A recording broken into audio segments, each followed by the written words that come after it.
Now that I rewatched the movie, here's my spoiler review for Spider-Man Brand New Day. Just like the previous video, I'm gonna say that this movie is an absolute cinema.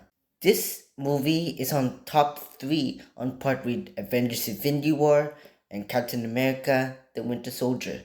It's so good. I have never seen a movie I can relate to as much as Spider-Man Brand New Day. We hear Peter narrating the opening scene of the movie about the letter that was supposed to tell MJ back in No Way Home.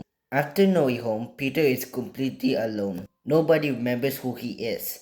It was depressing, and the movie really lets you feel that loneliness. It's a much more grounded, character driven story than the previous film, which I really appreciated.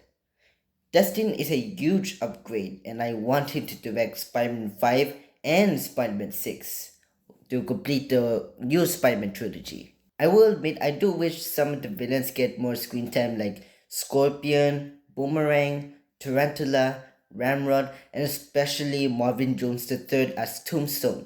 But it's fine, at least we establish a proper rogues gallery. Hopefully, we'll see them again in Spider-Man 5.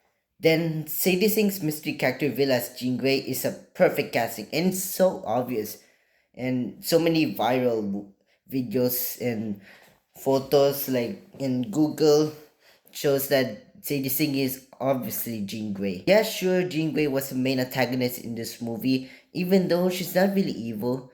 She just wants to save her sister from damage control. But then later at the third act, Bill Metzger reveals that he killed Jean's sister.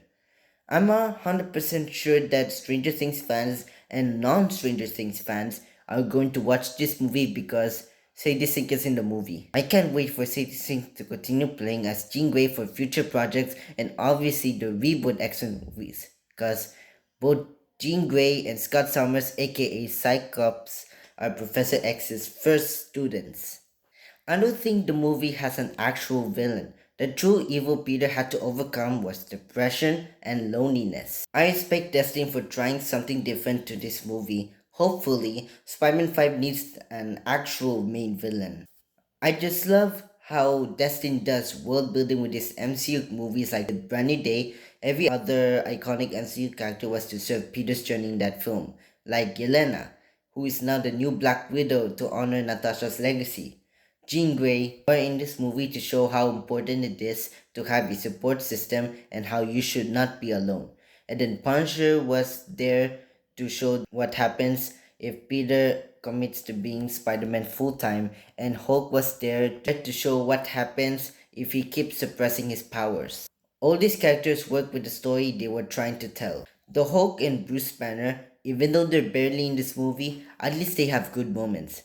I want Destin to direct a new Hulk movie once Universal brings the Hulk movie rights back to Marvel, because he's a huge Hulk fan.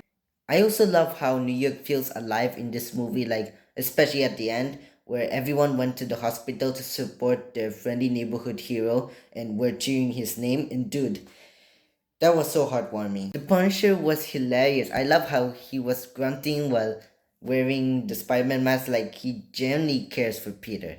I'm so glad that they didn't have Ned and MJ remember who Peter was.